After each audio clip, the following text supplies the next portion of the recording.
Bueno, me llamo Ramiro Pose, tengo 38 años, no, 37, ya estoy viejo.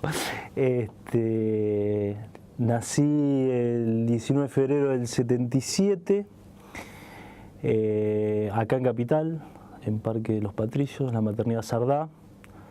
En ese momento mis viejos estaban viviendo en el oeste, en Villa Tesey, ahí cerca de por Burlingame, por ahí.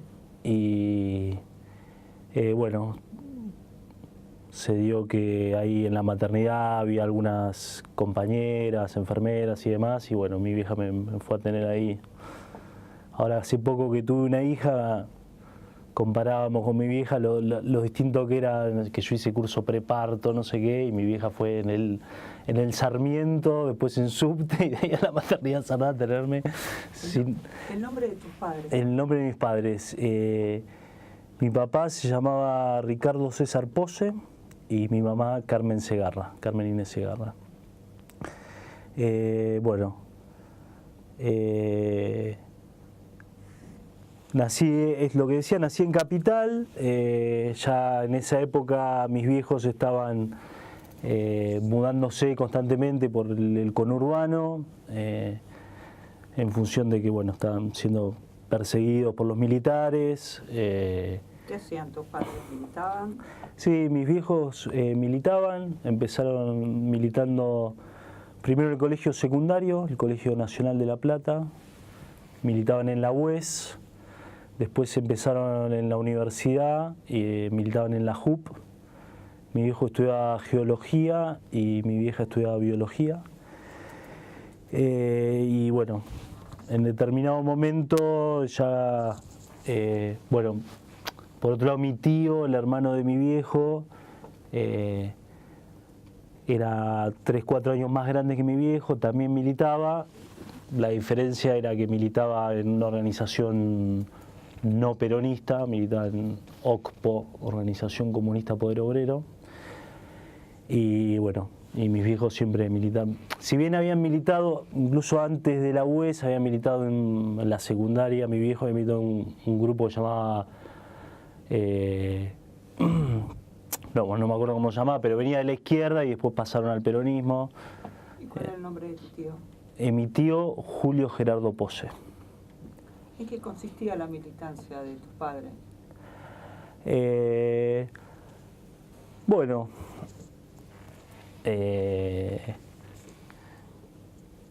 desde lo que tenía que ver con la agitación política, por decirlo de alguna manera, en las instituciones donde estaba, en el secundario, en la universidad, también trabajos en los barrios, trabajos solidarios, etcétera. Y después, bueno, todo lo que tenía que ver con distintas actividades a partir de la organización, desde ir a hacer pintadas y demás.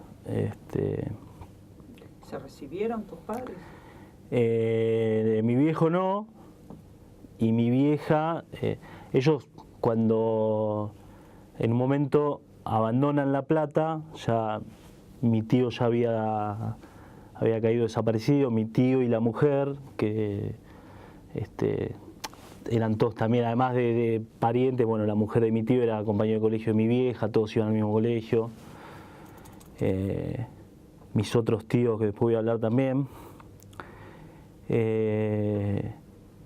Mi tío desaparece en el 76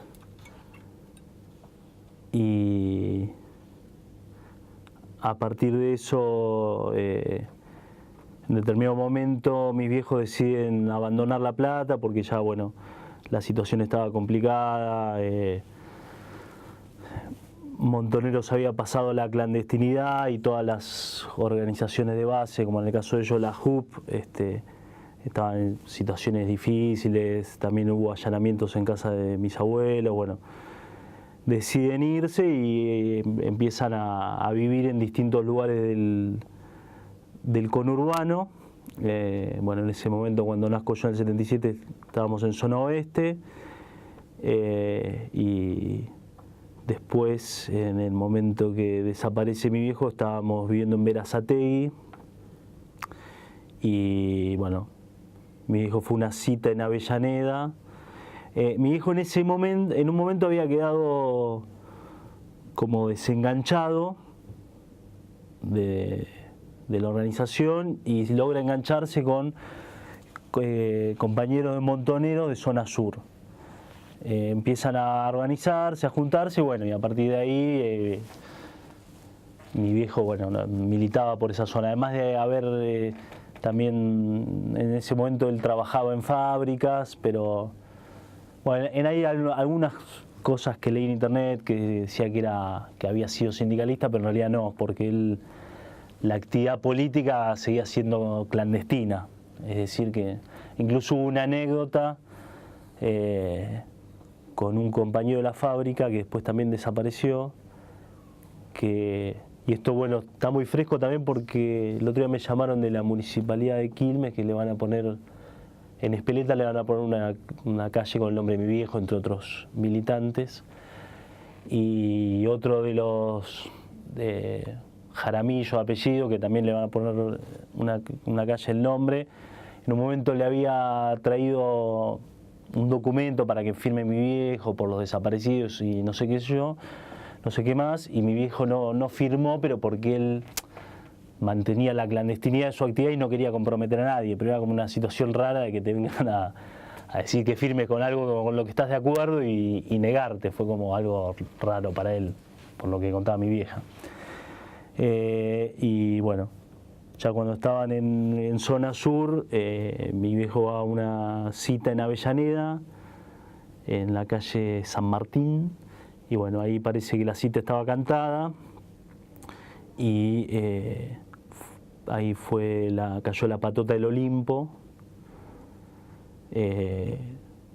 dentro de los cuales lo que nosotros sabemos, no tenemos mucha información. La información que tenemos es a partir de la declaración de Cid de la Paz, que Cid de la Paz era una persona que había militado, incluso era el mismo colegio de mi viejo, había militado en la UES, en Montoneros, después cayó y pasó a colaborar activamente con los militares. Y más o menos media ciudad de La Plata cayó a partir de Cid de la Paz.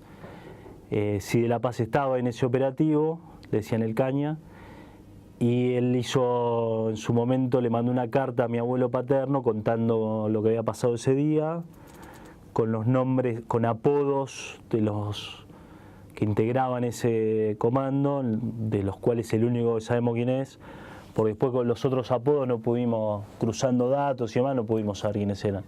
No sé, uno era La Foca, otro no sé qué. Bueno, el que era conocido le decían el Alacrán y es Sifo Módica, bueno, que murió el día que lo fueron a detener en función de los juicios de Abo. Cuando lo fueron a detener le dio un paro cardíaco y murió.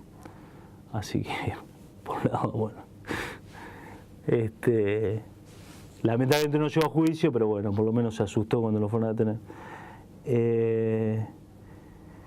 Y bueno, lo que cuentan de ese operativo es que mi viejo los ve, intenta escapar, lo balean y se toma la pastilla de cianuro, lo meten en una camioneta, logran sacarle la pastilla, pero todo indicaría que al Olimpo llegó muerto. O sea, no hay testimonios de nadie que lo haya visto en el Olimpo, y eso es lo que cuenta Cid de la Paz. Después pasaron cosas locas relacionadas con Cid de la Paz. Ya te digo, era una persona, digo, además de lo tenebroso de que alguien que colabora para los militares, que lo conocían desde el colegio. Incluso él había sido responsable de la UES, o sea que tenía un grado de conocimiento con mi viejo, mi vieja muy grande. Nosotros cuando nos exiliamos, bueno, a todo esto, si quieres después detallo más, pero ya a esa altura habían caído los 3 primos hermanos de mi vieja y el esposo de mi tía, Joaquín Areta, que es el que escribió bueno, la poesía Quisiera que me recuerden, que después la leyó Kirchner. ¿Y los nombres de las tres primas de tu madre? Sí, Alicia Segarra, Laura Segarra y Jorge Segarra. Jorge Segarra aparentemente cayó en la misma cita con Joaquín, en junio del 78, acá en Capital, no sé si por Boedo o por esa zona.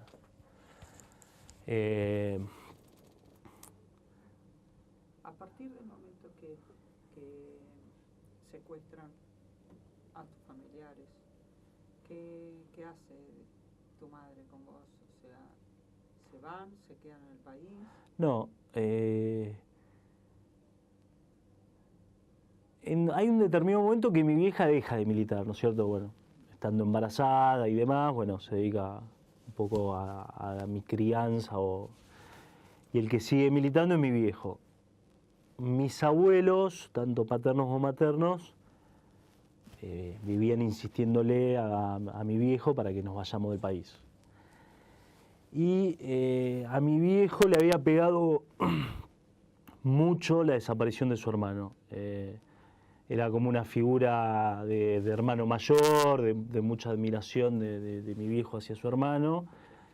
Y en el momento en que Julito cae, mi viejo no se quería ir, quería seguir militando, quería quedarse en el país. De hecho, mi viejo cae bastante tarde, en diciembre del 78, cuando ya lo peor en términos de asesinato, desapariciones ya había pasado.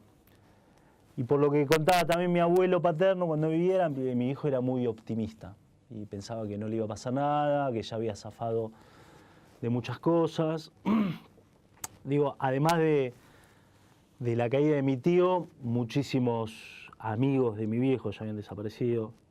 De hecho, bueno, el Colegio Nacional de La Plata es el colegio con más desaparecidos de La Plata, bueno, muchísimos compañeros de militancia, pero que además habían sido compañeros de primaria y de secundaria de mi viejo, ya habían desaparecido. Entonces, lo que yo de alguna manera reconstruyo con las cosas que me contaron es que, no sé, como una sensación de quedarse a seguir luchando y bueno, como en nombre de toda la gente que ya había caído. Entonces, bueno, no tenían la decisión de irse. Por ahí mi vieja sí, pero decidió acompañarlo a mi viejo y bueno, hasta que pasa esto que contaba en Avellaneda y ahí en ese momento sí, mi vieja espera que vuelva mi viejo, no vuelve. En un momento hace una llamada a unos compañeros en La Plata y para que la ayuden, vienen con un auto y esperan hasta la noche y ya a la noche desarman esa casa de Berazategui y se van, en principio a La Plata. A partir de ahí, y bueno, que también ya había caído el esposo de mi tía, empiezan a armar el plan para exiliarnos. Entonces, mi vieja y su hermana Adela Segarra se van por Uruguay con documentos falsos, etcétera. Y yo me voy con mis abuelos paternos en auto a Brasil. Y mi primo, yo tengo un primo de más o menos la misma edad que yo, hijo de Adela Segarra y Joaquín Areta, se va con mis abuelos maternos y nos encontramos todos en Río de Janeiro. ¿Qué edad tenías cuando se exilian, cuando a vos te llevan a Brasil? Bueno, mi viejo cae en diciembre del 78, yo tenía 1 año y 9 meses más o menos. La fecha exacta que llegamos a Brasil no me acuerdo, pero supongo que fue ese verano. O sea que yo estaba por cumplir los 2 años. O ya los había cumplido por ahí. Bueno, nos encontramos todos en Brasil y ahí empiezan los trámites legales en el ACNUR hasta que nos salió el exilio. Pero bueno, ahí también... ¿Podés, por favor, decir más qué es el ACNUR? Sí, el Alto Comisionado de Naciones Unidas para los Refugiados Políticos, que era la institución a través de la cual se gestionaban los exilios. Bueno, y hay oficina importante ahí en Río de Janeiro y bueno, se hizo todo ahí. Como que bueno, era muy normal pasar por Río. En Río de Janeiro un día mi vieja para un taxi, o cuando uno va a tomar un taxi que está ocupado pero hay una persona que está bajando, y de ese taxi baja Cy de la Paz. Y mi vieja bueno, casi le agarra un infarto. Y Cy de la Paz le dice, no, quédate tranquila, yo me escapé de los militares, me estoy escapando, me salió el exilio. Cy de la Paz, bueno, siempre como él armó su historia, que él era una víctima más y que en un momento se escapó. La teoría nuestra es que bueno, él colaboraba con los militares y en un momento fraguaron el escape, ¿no? Y después Cy de la Paz se fue a España y vivió en España hasta que se murió. De cáncer, creo.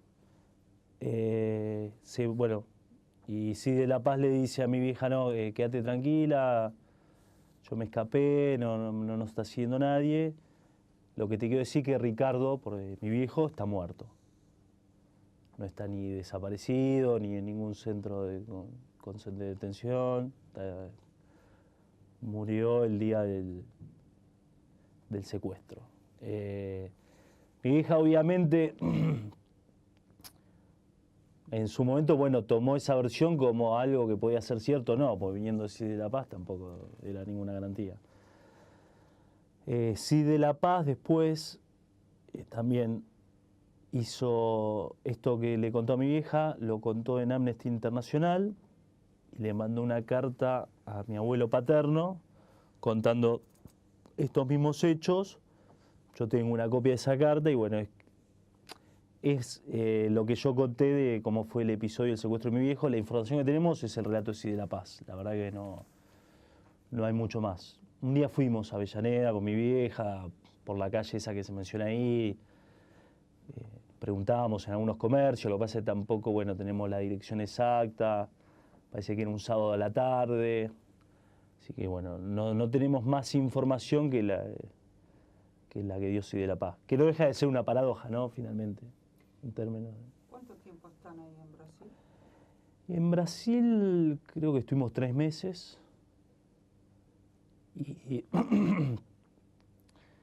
Y después nos exiliamos a Francia.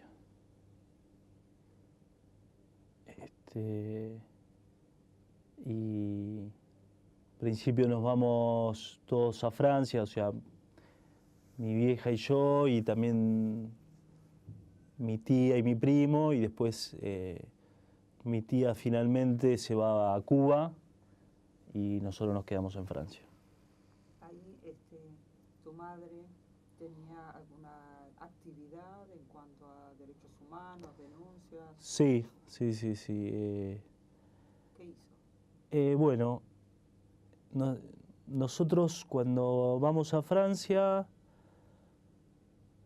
al principio vivíamos en una cosa llamada foyer, que era un lugar de refugiados, qué sé yo, y después pasamos a vivir en una casa con también gente que había sido militante, y en esa casa, en las afueras de París, en Montreuil, se empezaron a armar las primeras listas de desaparecidos.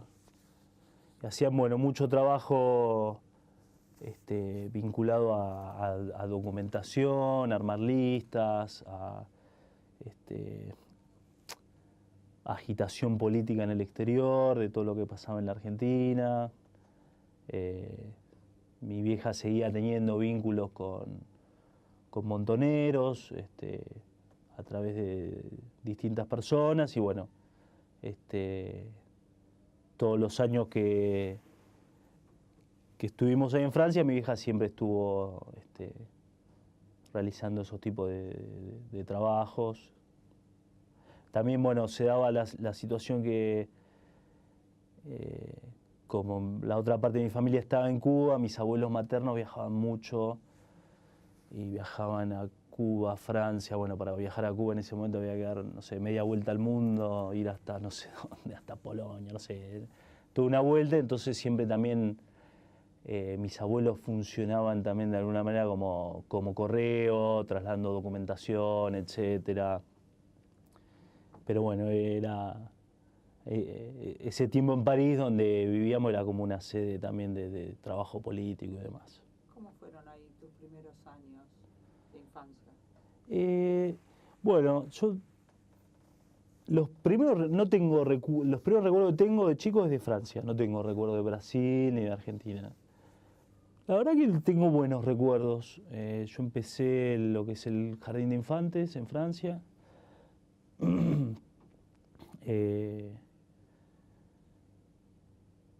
Bueno, en el momento que vivíamos en esta casa, después nosotros nos mudamos a un departamento, pero en esa casa, la familia con la que vivíamos, había 2 chicos, un poco más grandes que yo, pero bueno, nos las pasábamos jugando, incluso nosotros vivíamos en un barrio como si fuese Avellaneda, para lo que es capital, en las afueras de París, que casas bajas, bueno, me acuerdo que en la calle se juntaban todos los argentinos, jugábamos al fútbol en la calle, ¿viste? Hacíamos todo. Bueno, y como teníamos mucho contacto con los exiliados y demás, recuerdo así, de constantemente estar con gente, con otros chicos, otros hijos de exiliados. Después el jardín también bien, tenía amigos, incluso con algunos se mantuvo el vínculo. El año pasado fuimos a Francia con mi vieja y mi abuela y con mi mujer embarazada y estuvimos en la casa de unos amigos de ahí del jardín, con los padres que también le habían dado una mano a mi vieja. No, tengo muy buenos recuerdos de Francia. La verdad que... Bueno, y en Francia mi vieja forma una nueva pareja. Se junta con Gabriel Manera, que es uruguayo y había estado también ex militante, había estado en los Tupamaros, después se vino a la Argentina, estaba vinculado con Montoneros y había estado preso también en la Argentina, en Rawson y en otros lugares. Y bueno, en un momento le habían dado la salida y se exilió a Francia. Y a partir de ahí, bueno, tengo una hermana de mi vieja y de Gabriel que, bueno, se empezó mi vieja quedó embarazada en Francia y después ya cuando volvimos, mi hermana nació en el 83 ya acá en Argentina, en La Plata, Ana Clara. Así que... No, bueno, de Francia eso, la verdad que buenos recuerdos de esa primera etapa que vivíamos con otra gente y después, bueno, su momento cuando mi vieja como que rearmó una nueva familia, también yo paso a ser como mi padre, Gabriel, después se separaron, todas las historias más modernas, pero bueno, así que no sé si del exilio, alguna cosa más. ¿Cómo es el retorno a la Argentina? ¿Cuándo? ¿En qué fecha? Bueno, el retorno a la Argentina, mi vieja quería volver, todo el tiempo quería volver. Llega al 83 y llegamos, no me acuerdo ahora bien las fechas, pero llegamos antes de la elección, porque mi vieja quería votar. Así que volvimos en el 83, más o menos un poco antes de la elección. Ahí nos instalamos en La Plata, en una casa donde en su momento antes había vivido mi vieja en la adolescencia, cuando hizo la segunda. Mi vieja nació en Mar del Plata, hizo la primaria en Mar del Plata y la secundaria en La Plata. En esa casa de La Plata, después mis abuelos se volvieron a mudar a Mar del Plata y en esa casa de La Plata nos instalamos nosotros en el 83. Yo empecé la primaria, por la diferencia de calendario y demás con Europa, quedé como medio año medio al pedo, y como que di libre primer grado y empecé segundo grado. Y fue... En algunos puntos fue dura la vuelta. Más allá de que yo era chico y uno hace cosas de chico y juega y tiene otro vínculo con la cuestión política, bueno, hay cosas que me acuerdo que, por ejemplo, en mi casa se tocaban 4 timbres, había toda una cosa todavía de... que no se sabía bien qué podía pasar. Después, por ahí de más grande, entendí cosas que le pasaban a mi vieja, que era volver a una ciudad donde hace, no sé, en el 83, 10 años antes, el 73, 8 años antes, hasta el 75, como había sido de mucha... muy movilizante en lo político y además, bueno, en el caso como contante de mis viejos, la militancia siempre se dio de que muchos de los compañeros de militancia también habían sido amigos, parientes, bueno, como La Plata había sido una ciudad de mucha agitación y los recuerdos del colegio y demás de mi vieja eran como muy buenos. Pero de repente llega a una ciudad de que de todo eso lo habían hecho mierda, la mayoría de los compañeros, amigos desaparecidos, y bueno, como que todo eso en la década del 80 se vivía en el aire. La verdad que era duro por un lado y por otro lado también, a mí parece raro decir que yo lo sentía en ese momento, pero yo como que de pensar cosas que me habían pasado, como lo interpreté, muy presente la teoría de los 2 demonios, en la escuela, también pasó en la secundaria, cuando hablaban de Montonero, bueno, era gente que ponía bombas en las escuelas, estaban los militares por un lado y los guerrilleros por otro, y era todo igual de malos y no sé qué. Y uno, la verdad que sabiendo... de dónde venía, quiénes eran los padres de uno, quiénes eran los amigos, estaba totalmente convencido de cuál era la lucha que habían dado mi viejo, nuestros viejos, etc. Entonces la verdad que era muy chocante que la sociedad tuviese esa manera de explicar lo que había pasado hacía muy poco tiempo atrás. Y en ese sentido la verdad que fue duro para mí. Me acuerdo, por ejemplo, de... que te preguntaban por qué te habías ido a Francia, ¿no? Por cuestiones políticas, que habías robado un camión, te decían. Era muy... Eso en la primaria, obviamente, muy difícil de explicar. Y después en la secundaria también. La verdad que yo creo que eso empezó a cambiar a partir del 95. Es la fecha que le pongo yo. Que por un lado se forma hijos, pero también socialmente, bueno, ese momento en que Silingo reconoce que se habían tirado cuerpos al mar, empieza a ver como una nueva revisión de lo que había pasado en la dictadura, como que surgen nuevos libros, se debate desde otro lugar. Bueno, sigue hasta ahora, ¿no? Esto es como una reconstrucción permanente, mismo esto que estamos haciendo. Pero hasta antes de eso, los 80 y los 90, me parece que fueron duros para los que vivimos la represión y que fuimos parte de familias militantes. Como que nos ponían en un lugar, la verdad que era muy, muy difícil de sobrellevar. ¿Qué lugar ocupó tu abuelo paterno en tu vida? Y contanos un poco sobre él, desde su nombre completo y apellido, y quién era, cómo era él. Bueno, mi abuelo paterno se llamaba Julio César Pose. Era médico pediatra, muy reconocido en La Plata, muchos años fue vicedirector del Hospital de Niños de La Plata, después también tenía su consultorio, por lo cual muchísima gente en La Plata lo conoce, porque de chico lo tuvo de médico. Bueno, lo conocía en su momento, me pasaba de ir a cualquier lado, a cualquier negocio en La Plata con mi abuelo, y cualquier persona decía, uy, vos me atendiste cuando yo tenía 10 años. Y bueno, y también era una persona que, por ejemplo, no sé, en el consultorio si alguien venía y no tenía plata no le cobraba.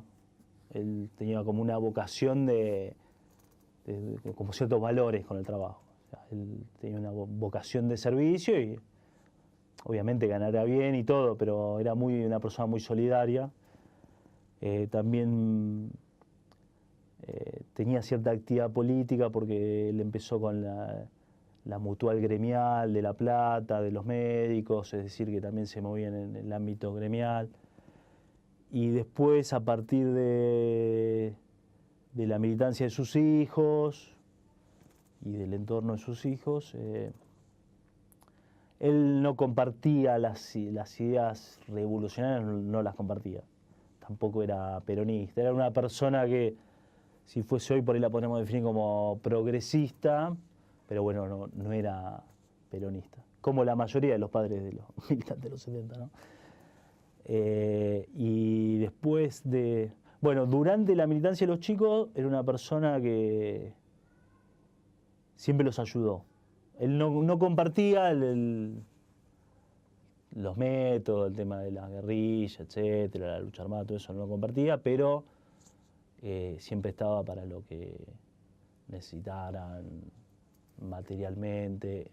O incluso una vez el hermano de mi abuelo era cirujano y una vez operaron a un militante en un hospital de La Plata, todo de manera clandestina, ¿no? Que mi tío había llevado ahí a un compañero que estaba herido y lo operaron en el hospital y no se enteró nadie. Bueno, la verdad que se jugaba, ¿no? ¿Y en tu vida qué lugar ocupó? Y en mi vida la verdad que fue una figura muy importante. Primero, bueno, porque no me quedaron muchos parientes por el lado de mi viejo. La verdad que eran mis abuelos y después, nada.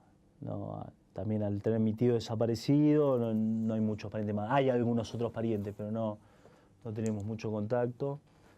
Era una persona muy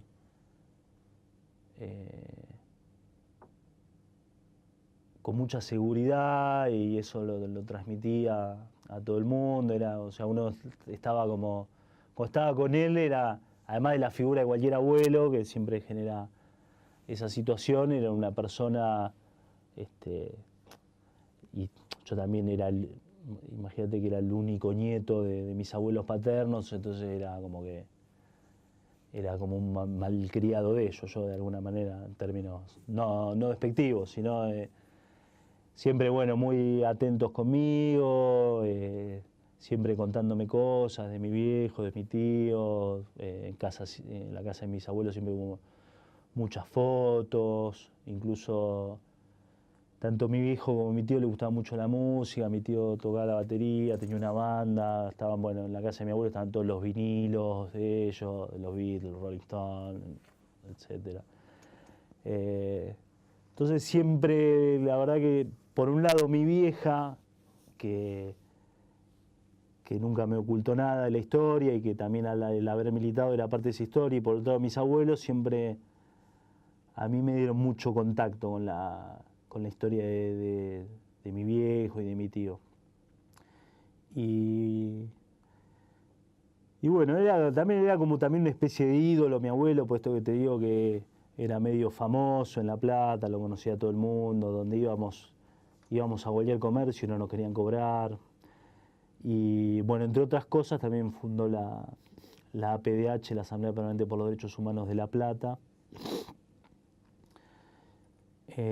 Mientras él estuvo vivo, la cuestión de las denuncias, de la investigación, todo eso siempre lo llevó adelante él. ¿Te acordás qué tipo de denuncias hizo y dónde? Sí, bueno, justo mientras cruzaba de Canal 7 para acá, la llamé a mi vieja para preguntarle eso, porque algunas cosas me acordaba. Lo que me decía mi vieja es que en todos lados hizo, en todos los lugares posibles, Naciones Unidas, en el exterior, Naciones Unidas, Amnesty, la Cruz Roja.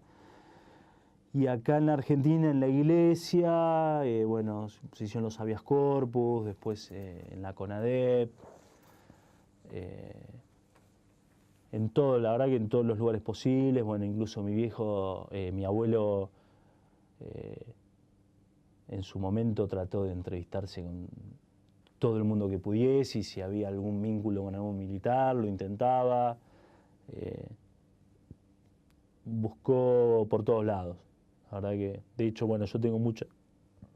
Yo heredé, cuando mi abuelo muere, heredé la casa de mi abuelo y toda la documentación que él tiene, además de todo lo que él había juntado, de documentación, notas de diarios, denuncias, cartas, fotos, y bueno, la verdad que hay mucho material, además de todos los libros. Bueno, él siempre me decía, con mis cosas sé lo que quieras, pero conserva esto, la biblioteca y los documentos. Que bueno, le hice caso.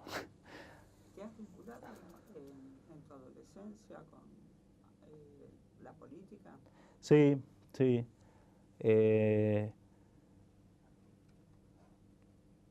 En la de secundaria no, pero porque no existía el ámbito en el momento en que yo hice el colegio. Nosotros volvimos del exilio en La Plata, pero después, cuando yo tenía 12 años, nos fuimos a Mar del Plata con mi vieja. Cuando mi hija se separa de Gabriel, mis abuelos maternos estaban en Mar del Plata y mi vieja decide de ir a Mar del Plata. Que por otro lado mi vieja había nacido en Mar del Plata, ¿no? Y ahí, bueno, hice la secundaria en Mar del Plata y también en un poco lo que contaba antes, en un ambiente muy...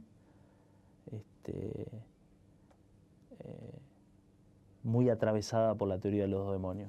Y siempre me interesó la política, pero no encontré ámbitos donde canalizar eso, incluso hasta tenía cierta rebeldía hacia lo que era el contexto del colegio, profesores, compañeros. Me parecía que ninguno sabía nada, que el profesor de historia no sabía nada, que eran todos unos, no sé, ahora le diría gorila, no sé cómo le decía en ese momento, pero tenía un cierto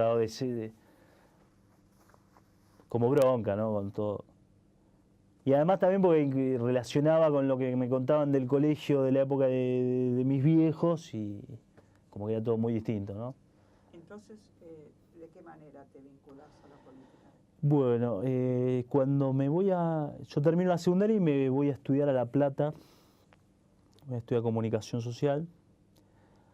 Y ahí justo se da, por eso yo lo marcaba el año 95, que empieza Hijos. Y bueno, la verdad que fue para mí, para nosotros, los hijos, supongo, ¿no? En general, lo sé, pero digo, estoy generalizando, fue muy importante, no solo por lo más conocido de Hijos, de juntarse, de dar testimonio, de la presencia de los hijos y toda su actividad, sino también humanamente para nosotros fue muy importante. De repente encontrarte con 40 pibes más o menos de tu edad, con historias parecidas a la tuya o de las más complejas, porque la verdad que cada historia es un mundo distinto, desde como yo que tuve a mi vieja, a otros chicos que por ahí lo criaron los tíos y al principio muchos no le contaban, pero bueno, 1000 historias distintas, pero bueno, se da una cuestión humana que había una empatía total y era una cosa de que nos juntábamos y hacíamos una asamblea y después salíamos a la noche y después nos quedábamos a dormir en la casa de alguno y así, estábamos todo el día juntos, todo el tiempo, y se hicieron los campamentos nacionales en Córdoba en el 95 y fueron eso. Los primeros 2 años de Hijos fueron muy fuertes, así, de militancia y de hacer cosas y de... ¿Qué actividades realizabas? La verdad que hacíamos de todo, desde charlas en escuelas, colegios, en ese momento habíamos hecho una obra de teatro y que era un argumento bastante simple, que había una verdulería y el verdulero había sido cómplice de la dictadura, entonces la gente no le compraba más verduras y demás, algo parecido al escrache, pero como una obra de teatro. También, bueno, en ese momento había como distintas comisiones dentro de hijos, una de investigación, otra de... había una que era de cuando te recibían, ¿cómo se llamaba? Bueno, no me acuerdo, pero que era que se encargaba de recibir a los chicos que entraban y a como tomarle un testimonio parecido a este. Bueno, y así nos organizamos en comisiones y en una asamblea general. Y después surgió el tema también de los scratches, de esta idea que si, bueno, no hay justicia, que haya condena social, entonces empezó a buscar a los lugares de donde estaban los militares y demás, y hacer scratches en La Plata, en Capital, bueno, en todo el país, ¿no? Pero donde nos movíamos más nosotros en La Plata y también veníamos acá a Capital. Y después, ya en la facultad, empecé a militar también en la facultad, en una agrupación independiente que se llamaba Haroldo Conti. Y ahí no sé si eso ya era 98, 99, pero en ese momento un poco me distancio de hijo, pero no por nada en particular, sino que empiezo a militar más en la facultad y menos en hijos, pero bueno, el vínculo con hijos siempre quedó. De hecho, mis amigos de La Plata son los chicos de hijos, siempre como que quedó algo. Y bueno, también hubo como hubo un momento en hijos también en La Plata y creo que en todos lados que empezó a entrar gente nueva, que por ahí no eran hijos desaparecidos, pero pibes nuevos que venían a colaborar y ayudar. Y por ahí muchos hijos también a partir de ya finales de los 90 empezamos a militar más en agrupaciones políticas o estudiantiles. Pero bueno, era también, yo en ese momento lo pensaba que también uno puede estar en hijos como una cuestión de derechos humanos, pero después de determinadas ideas políticas me parecía mejor canalizarlas en una organización política y no en una de derechos humanos. Pero bueno, siempre quedé vinculado con hijos y después cuando me mudé acá en Capital también. Y bueno, en la facultad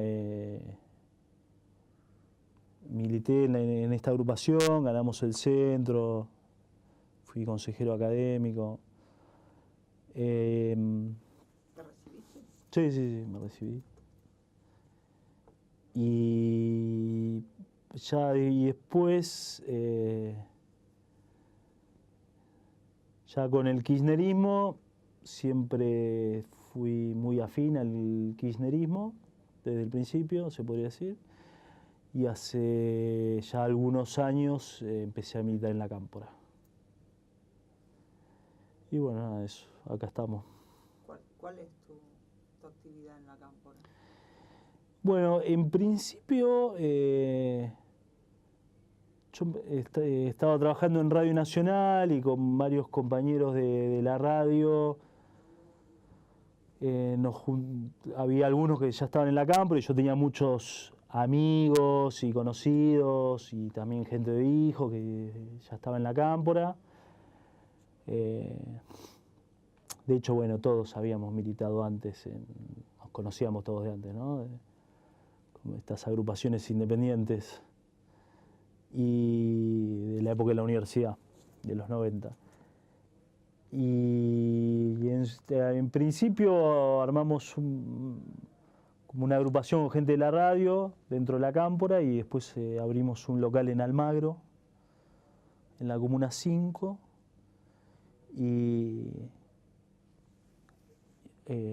después me llamaron para trabajar acá en Canal 7 con la gente de la gerencia, que también es de la Cámpora. Y ahora más que nada estoy más abocado en lo que es el trabajo en el canal, pues bueno, también tuve una hija el año pasado y demás, y bueno, me fui quedando sin tiempo. ¿Cómo se llama? Juana. Juan, ¿tu compañera? Verónica.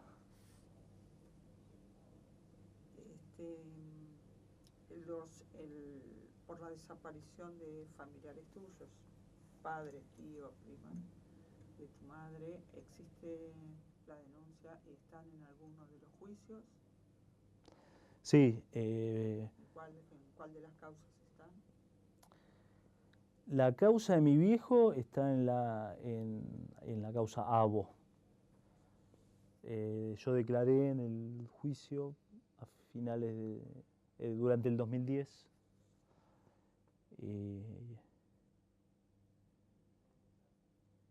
Y después, bueno, por otro lado, o de otra persona que no nombré, familiar mío, que es difícil de explicar los lazos, pero mi tía Adela después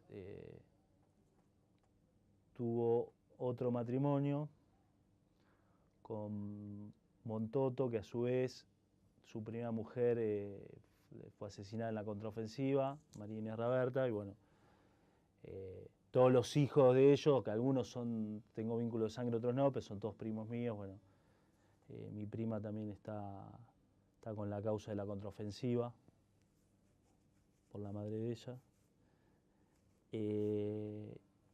Y después los demás no sé si están en algún juicio. Me parece que no.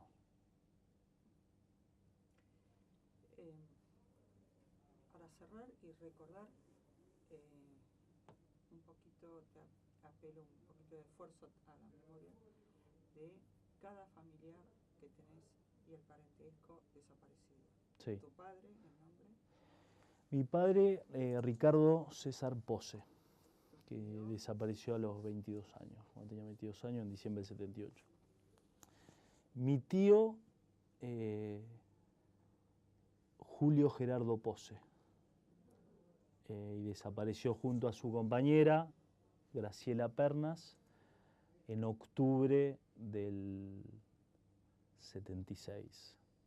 Que ahí una cosa que también mi vieja recordó este fin de semana, que yo no sabía, bueno, ella también hay cosas que mi vieja a veces se olvida, después vuelve a recordar, que cómo fue la desaparición de... Mi tío estaban viviendo acá en Capital, Graciela trabajaba en una librería en la avenida Santa Fe, en una galería, aparentemente la siguieron hasta la casa, que era una casa que mi vieja no recuerda el barrio ahora, era un PH, y ahí entraron a la casa, mis tíos quisieron escapar por los techos, a mi tío lo hirieron, Graciela volvió a ayudarlo, bueno, lo secuestraron a los dos y estuvieron en el banco. Y hay un testimonio de una persona que declaró en el juicio a la Junta, que dice que estaba al lado de Graciela, que Graciela le daba como ánimo, se comunicaba con Julito a través de una endija y como que le daba ánimo, y que primero desapareció Julito porque estaba herido, que bueno, lo trasladaron, y después Graciela.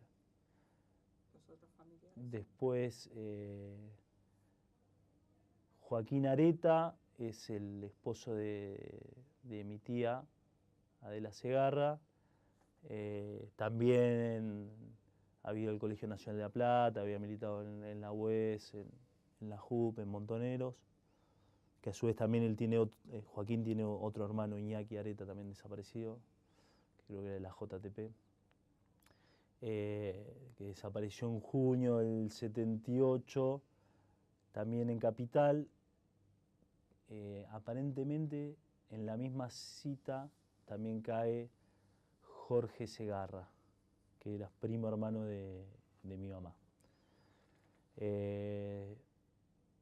Después de Alicia Segarra, también prima hermana de mi mamá, recién hablaba con mi hija y dice que no se sabe nada. Hay cosas en internet que nombran lugares, pero que no se sabe nada, y estaba embarazada.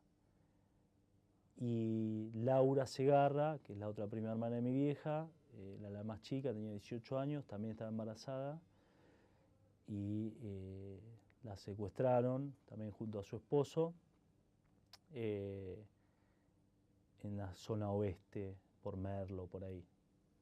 Y bueno, la madre de ellos tía Negrita Segarra, bueno, es una de las más importantes de abuelas en Mar del Plata, ¿no? Siempre estuvo ahí buscando a sus nietos. Y la otra que te nombré recién, María Inés Raberta, la madre de mi prima Anita, murió en el año 80 en la contraofensiva en Perú, a través de, bueno, el operativo Cóndor, la acción conjunto de las fuerzas de seguridad acá con las de Perú. ¿Querés agregarnos algo más? ¿Querés dejar un mensaje en el final del testimonio de acuerdo a esta época? Sí, que no, lo que pasa con estas cosas de todo lo que tuvo que ver con la dictadura, la década del 70, como la reconstrucción es permanente y bueno, es mío, es mío. No sé qué toque. Porque bueno, por ejemplo, desde que me llamaste para declarar, yo me puse en contacto con mi vieja, le pregunté cosas de mi tío. Entonces, por ejemplo, una anécdota que iba a contar que me olvidé, esta casa donde secuestran a mi tío Julito y a Graciela, mi hija me cuenta que nosotros poco tiempo después fuimos a esa casa. Mi vieja, Ricardo, yo y no sé si estaban mis abuelos. La casa tenía... estaba la puerta abierta, había como una faja o qué sé yo. Entraron. Si querés lo... No, pues se me prendió solo. Si querés lo vuelvo a apagar. No, bueno, te decía de lo importante de la reconstrucción y como que es algo que nunca que se termine, que siempre hay cosas para reconstruir y demás. Bueno, por ejemplo, esta casa, me contó mi vieja que fueron poco tiempo después de la desaparición, la casa estaba abierta. Mi hija no se podía acordar la dirección, pero bueno, es algo que quiero averiguar porque seguramente la mamá de Graciela sepa la dirección.